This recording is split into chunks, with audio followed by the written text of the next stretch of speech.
వరి కల్లాలపై ఉన్న చివరి గింజ వరకు ప్రభుత్వం కొనుగోలు చేస్తుందన్నారు మంత్రి శ్రీధర్ బాబు.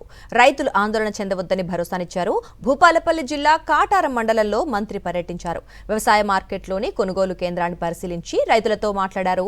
అకాల వర్షాల వల్ల రైతులకు ఎలాంటి నష్టం వాటిల్లకూడదని భావిస్తున్నామన్నారు. మద్దతు ధర చెల్లించి ధాన్యాన్ని కొనుగోలు చేస్తామని సీఎం పౌర సరఫరాల శాఖ మంత్రి ఇచ్చిన హామీ అమలు చేస్తామన్నారు.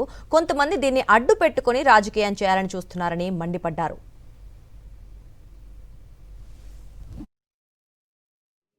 తడిసిన ధాన్యాన్ని తీసుకుంటున్నాం.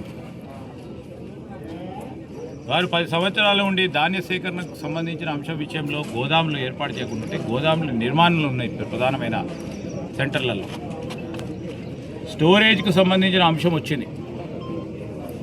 వీటన్నిటిని కూడా దృష్టిలో పెట్టుకునే ఈరోజు రైతు సోదరులందరికీ మనవి చేస్తూ ఉన్నాం. ఆందోళన పడకండి.